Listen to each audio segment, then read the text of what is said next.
Compreendidos, portanto, os fundamentos político e econômicos da regulação, agora cumpre-nos tratá-la propriamente do ponto de vista jurídico. Tá? Pois bem, eu havia lhes dito que o conceito de regulação é um conceito jurídico-normativo, ou seja, pressupõe um conjunto, uma pleiade de normas jurídicas que incidem sobre a forma pela qual o Estado atua na economia. Na verdade, podemos afirmar que as normas constitucionalmente referidas ou relacionadas com regulação são justamente aquelas que estão contempladas nos artigos 170 a 181 da Constituição Federal. Então, o fundamento normativo constitucional da regulação estatal está nos artigos 170 a 181 da Constituição Federal. Ocorre que, e aqui eu já começo a fazer uma pequena delimitação conceitual, esses preceitos constitucionais, o artigo 170 a 181, são exatamente aqueles que estão situados no compartimento da Constituição chamado da ordem econômica na Constituição. Aliás, se alguém quiser aprofundar a leitura, Eros Grau tem a sua tese de cátedra justamente com esse nome, a ordem econômica na Constituição 88. E se costuma dizer que estes artigos da Constituição Federal se fazem objeto do chamado direito econômico. Bom, sem aqui que nos preocupemos com detalhamentos, vamos chamar assim, dogmáticos, mas se o artigo 170 a 181 da Constituição Federal, a parte da ordem econômica, trata do direito econômico, como eu posso invocá-los, esses preceitos, invocar essa parte da Constituição para também dizer que eles são os fundamentos normativos da regulação? E aqui, senhores, eu gostaria de fazer uma delimitação conceitual relativamente simples, mais ou menos nos seguintes termos. A ordem econômica da Constituição Federal, ela é, vamos dizer assim, o compartimento da Constituição que trata, ou que é tratado pelo direito econômico. Bom, neste compartimento, nessas normas constitucionais, existem regras, existem normas constitucionais que tratam da atuação do Estado na economia, e existem outras, poucas é verdade, que não tratam. Por exemplo, vamos dizer assim, questões que envolvem consumidor, questões que envolvem relação entre empresas concorrentes, mas observem que a grande maioria delas trata, vamos dizer assim, de atuação do Estado, mas não todas. Então, didaticamente eu proporia aos senhores o seguinte: os artigos 170 a 181 da Constituição Federal, a ordem econômica da Constituição Federal, a ordem econômica prevista na Constituição Federal, ela é objeto do direito econômico. Naquelas regras, naquelas normas, em que se trata da atuação do Estado, nós falamos de regulação estatal. Então, observem, eu poderia dizer que a regulação estatal está contida no direito econômico. Está contido no direito econômico. Então, essa é uma, vamos dizer assim, delimitação importante. Não é sinônimo do objeto do direito econômico, não é equivalente, mas está contida. Bom, e aí, senhores, eu gostaria de adverti-los que existe regulação estatal através das mais diversas, de todas as formas de função do Estado. Existe atuação do Estado na economia por meio da função da criação de normas. Então existe uma regulação legislativa. Quando o Congresso, quando a Assembleia, quando no âmbito das suas respectivas competências tratam dessas questões que dizem respeito à atuação do Estado na economia, nós estaremos tratando de regulação legislativa. Não é o objeto da nossa conversa. Há uma dúvida se existiria também uma regulação jurisdicional, seja no tocante à jurisdição que decorre do controle de constitucionalidade das normas oriundas do Poder Legislativo, da regulação legislativa, seja no cotidiano, no dia a dia em que se discutem, e nós já estamos vendo, esse aliás é um dos temas de debate que eu vou propor nessa nossa atividade, o controle jurisdicional sobre as medidas estatais de combate a uma epidemia como essa.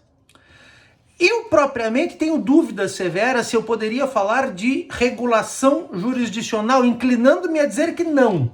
mas tem autores que sustentam que sim. Mas a regulação que mais nos importa, aquela que, e aí sim, é a regulação administrativa, é quando o Estado atua na ordem econômica por meio de atividade de administração pública. Então, assim, tentando concatenar essas ideias, eu tenho o quê, senhores? Eu tenho, por assim dizer, a ordem econômica na Constituição Federal, artigo 170, 181, que se faz objeto do direito econômico. Deste universo, aquelas normas que tratam da atuação do Estado, muitas delas, diga-se de passagem, tratam da atuação do Estado, estas normas que tratam da atuação do Estado eu vou chamar de regulação estatal. Bom, quando esta atuação do Estado, por sua vez, se dá por meio do exercício da função de administração pública, aí eu vou chamar de regulação administrativa.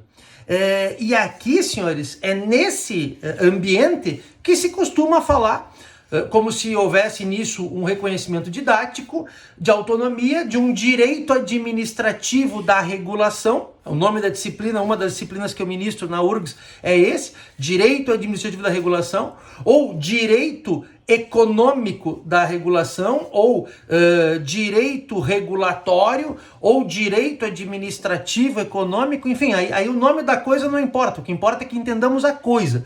E a coisa é forma através da qual o Estado atua na economia por meio do exercício de função de administração pública. Isso, senhores, é justamente o objeto da regulação administrativa. Pois bem, mas agora eu gostaria de organizar ainda, preparando a nossa segunda parte, que é, vamos chamar assim, a parte mais importante da nossa conversa, a nossa segunda videoaula, que é justamente o conjunto de medidas que o Estado brasileiro adota, ou adotará e continua adotando, e já adotou para combater o Covid-19, eu gostaria de tratar um pouquinho dos chamados meios regulatórios. Tá? Isso aqui é muito importante.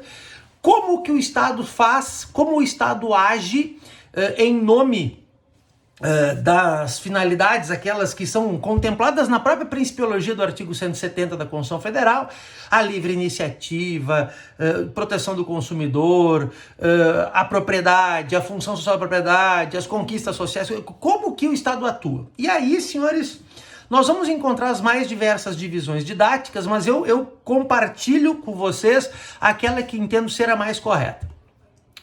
Vamos dividir assim. Existem, vamos dizer assim, formas de atuação do Estado na economia em que se dá de modo direto, atuação direta do Estado na economia. Tá? Ou seja, quando o próprio Estado ele concebe estruturas suas para diretamente atuarem na economia. Tá? Nós vamos encontrar isso basicamente em 3 preceitos da Constituição Federal, a base fundamental na Constituição Federal dessa atuação direta nós vamos encontrar em 3 preceitos. Basicamente, o artigo 173, que é quando o Estado cria estatais para o desempenho da atividade econômica em sentido estrito em regime de concorrência, quando o Estado cria empresas que concorrem com empresas privadas, né? Leia-se Banco do Brasil, Banrisul, Caixa Econômica Federal. Então, a atuação direta do Estado por meio de empresas estatais que exploram a atividade econômica no sentido estrito em regime de concorrência. Nós também vamos encontrar atividades econômicas desempenhadas por estatais em regime de monopólio, aí eu tenho o artigo 177 da Constituição Federal. Eu tenho um livro de comentários que eu escrevi com alguns amigos da lei das estatais. Eu acho que não há diferença orgânica entre as estatais que exploram a atividade econômica em sentido estrito em regime de concorrência e aquelas que exploram em regime de monopólio.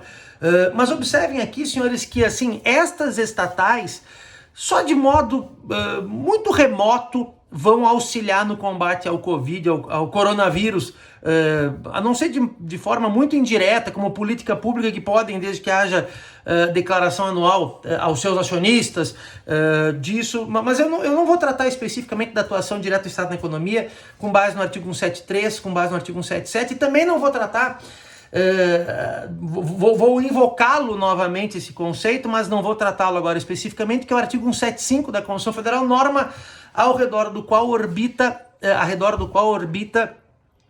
a noção de, vamos dizer assim, serviços públicos. Então, quando o Estado ou ele é titular dos serviços públicos e ele mesmo presta, ou quando ele é titular dos serviços públicos e outro presta, ou quando ele não é titular, mas ele presta, né? Então, observem, senhores, eu não vou tratar dessa forma de atuação direta do Estado na economia. Na verdade, eu vou destacar a atuação indireta do Estado na economia, e esse para mim é o preceito central na Constituição Federal que trata da regulação administrativa, que é o artigo 174, tá?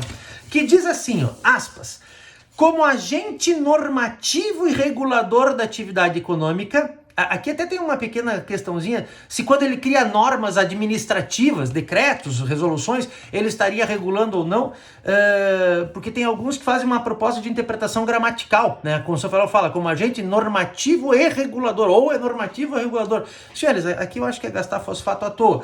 Mas vamos lá, como agente normativo e regulador da atividade econômica, o Estado exercerá na forma da lei, então aqui o princípio da reserva legal se impõe também, as funções de fiscalização, incentivo e planejamento, sendo o planejamento determinante para o setor público e indicativo para o setor privado. A partir destes meios regulatórios, senhores, eu gostaria de desenvolver um pouquinho mais. Vamos começar pelo seguinte, fiscalização. Tá? Fiscalização nada mais é do que aquele conceito básico de poder de polícia, ou alguns autores preferem a noção de direito administrativo ordenador, que significa o quê? O Estado ele cria alguma restrição a liberdades empresariais, restrição a liberdades econômicas. Tá? Então eu tenho que ter o quê? O que pressupõe? A existência de uma restrição à liberdade econômica prevista numa norma jurídica e um ato concreto através do qual se realiza essa restrição.